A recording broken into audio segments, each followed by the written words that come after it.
और अब बात मुंबई की जाएगी, जिसमें नए मेयर को लेकर लगातार सस्पेंस बना हुआ है। बीजेपी और शिवसेना शिंदे गुट को भले ही बहुमत हासिल हो गई हो, लेकिन मेयर के नाम पर अब तक कोई फैसला नहीं हो पाया है।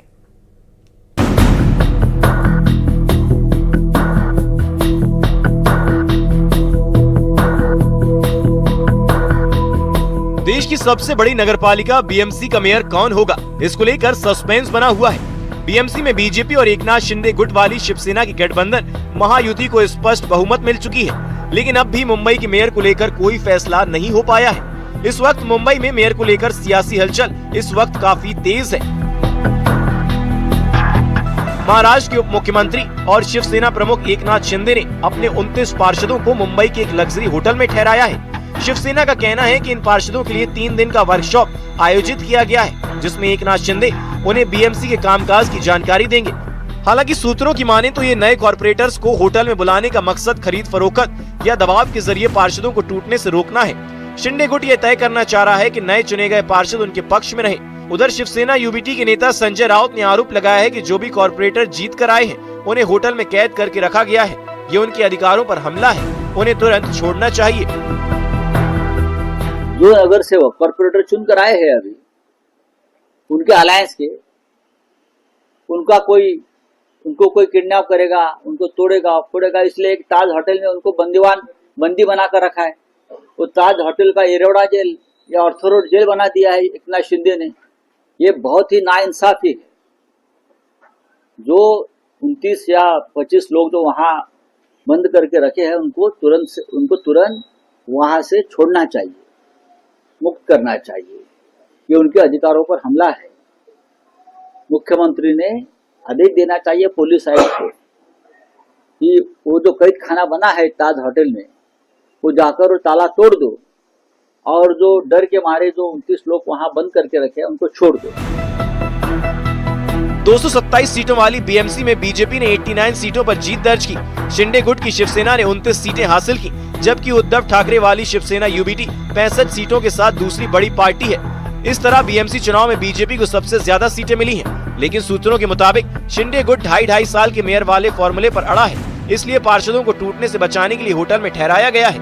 इस बीच एक बार फिर एकनाथ शिंदे ने दावा किया है कि मुंबई का मेयर महायुति से होगा। ये जो जीत है महाराष्ट्र में शिवसेना को सेकंड लार्जेस्ट पार्टी के रूप में मिली है, इसलिए मैं कहूँगा, मैं हमारे हिंदू हृदय सम्राट बाला साहब ठाकरे जी के आशीर्वाद से और हमारे देश के प्रधानमंत्री नरेंद्र मोदी जी के मार्गदर्शन में ये शिवसेना को बड़ी जीत पूरे राज्य में मिल गई है। Second largest party Shiv Sena Bharatiya Janata party के बाद सेकंड लार्जेस्ट पार्टी के रूप में उभर चुकी है। इसका भी मुझे बेहद आनंद भी है, बेहद खुशी भी है। आणि कल्याण, डोंबिवली, उल्हासनगर सगळीकडे महायुतीचाच महापौर होणार, मुंबईत पण महायुतीचा। वहीं विपक्षी पार्टियों का कहना है कि शिंदे को अपने पार्षदों के टूटने का डर सता रहा है, इसलिए वो उन्हें लेकर होटल में गए हैं। अभी होटल में जा रहे हैं सभी उन्हीं के लोग, क्योंकि ये तो उनको मालूम है कि ये तोड़ते हैं, खरीदते हैं, निचोड़ते हैं, फिर इनको कहते हैं कि अच्छा ये कर देंगे, वो कर देंगे। बाकी पीछे पर्दों के पीछे क्या होता है ये तो हम अनुमान ही लगा सकते हैं, लेकिन जो पहले हुआ है वो दोबारा होगा।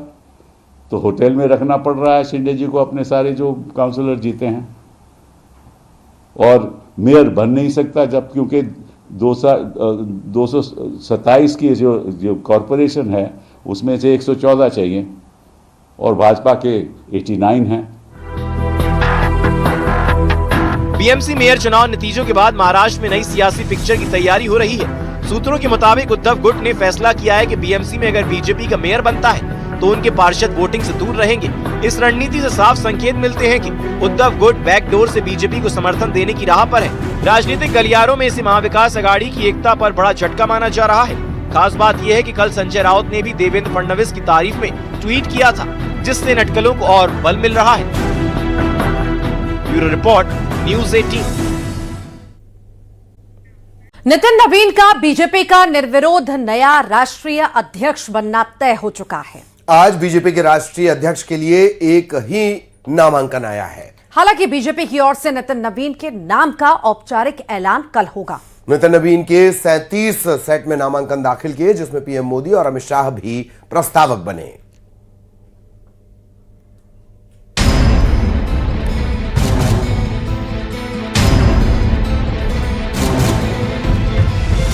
दुनिया की सबसे बड़ी पॉलिटिकल पार्टी यानी बीजेपी ने नए अध्यक्ष के साथ पीढ़ी बदलने का काम कर दिया है। नितिन नवीन ने आज बीजेपी के अध्यक्ष पद के लिए नामांकन कर दिया है। क्योंकि अध्यक्ष पद के लिए एक ही नामांकन हुआ है, तो ये तय है कि अब बीजेपी में नवीन राज चलेगा। हालांकि औपचारिक ऐलान कल होगा। नितिन नवीन के नामांकन की प्रक्रिया के दौरान उनके पक्ष में 37 सेट नामांकन प्राप्त हुए। नितिन नवीन के राष्ट्रीय अध्यक्ष पद की नामांकन प्रक्रिया दिल्ली में बीजेपी हेडक्वार्टर में पूरी की गयी। नया युवा भी हैं, तो हमें लगता है कि भारतीय जनता पार्टी के राष्ट्रीय अध्यक्ष बनने के बाद विशेष करके पूरे देश में युवाओं में एक संदेश जाएगा। कल औपचारिक ऐलान के बाद 45 साल की नितिन नवीन बीजेपी के सबसे युवा राष्ट्रीय अध्यक्ष होंगे। नितिन नवीन के नामांकन के दौरान बीजेपी अध्यक्ष जेपी नड्डा और रक्षा मंत्री राजनाथ सिंह ने गृह मंत्री अमित शाह समेत नितिन गडकरी, धर्मेंद्र प्रधान, भूपेंद्र यादव और किरेन रिजिजू की मौजूदगी में निर्वाचन अधिकारी के लक्ष्मण को नितिन नवीन के नामांकन पत्रों का एक सेट सौंपा। कुनबे की पार्टियां जो है वो उनका प्रेसिडेंट जो है या तो परिवार के आंगन से पैदा होता है या परिवार के पालने में पैदा होता है, और जो कार्यकर्ताओं और कैडर की पार्टी है उसमें आखिरी पायदान पे खड़ा हुआ कार्यकर्ता भी अगले पायदान पर पहुंच सकता है। नितिन नवीन की नामांकन प्रक्रिया में मध्य प्रदेश और छत्तीसगढ़ के सीएम भी मौजूद रहे। सीएम डॉक्टर मोहन यादव और सीएम विष्णुदेव साय ने प्रदेश के दिग्गज नेताओं के साथ प्रस्तावकों की लिस्ट सौंपी। 45 साल के नितिन नवीन को 14 दिसंबर 2024 को पार्टी का कार्यकारी अध्यक्ष घोषित किया गया था। जेन जी यानी देश की वो आबादी जो भविष्य में सियासत की दशा दिशा तय करेंगे। जहां कभी बीजेपी के लिए चुनाव जीतना असंभव माना जाता था, वहां भी आज बीजेपी को अभूतपूर्व समर्थन मिल रहा है। ये दिखाता है कि देश का वोटर, देश की जेन जी बीजेपी के विकास मॉडल पर कितना ज्यादा भरोसा करती है। जेन जी आबादी पर राहुल गांधी से लेकर अखिलेश यादव तक सबकी निगाहें हैं। लेकिन चुनाव दर चुनाव ये साबित होता जा रहा है कि बीजेपी इस मामले में भी लगातार बाजी मार रही है।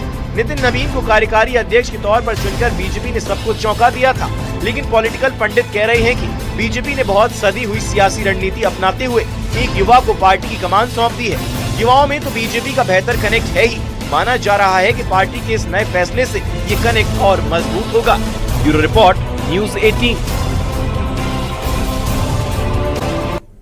नमस्कार, बहुत बहुत स्वागत है आपका खबर असरदार आप देख रहे हैं। मैं हूं आपके साथ ऋतु ज्ञानवानी। नमस्कार, बहुत स्वागत। खबर असरदार की शुरुआत करेंगे असरदार खबर के साथ। प्रयागराज माघ मेला के दौरान मौनी अमावस्या महास्नान पर्व के मौके पर शंकराचार्य स्वामी अविमुक्तेश्वरानंद सरस्वती के संगम स्नान से वंचित रहने का मामला गर्मा गया है। अविमुक्तेश्वरानंद ने जहां इसे लेकर पुलिस प्रशासन पर आरोप लगाए, तो वहीं पुलिस ने भी घटना के दौरान अफरा तफरी और बैरिकेडिंग हटाने का सीसीटीवी वीडियो जारी किया।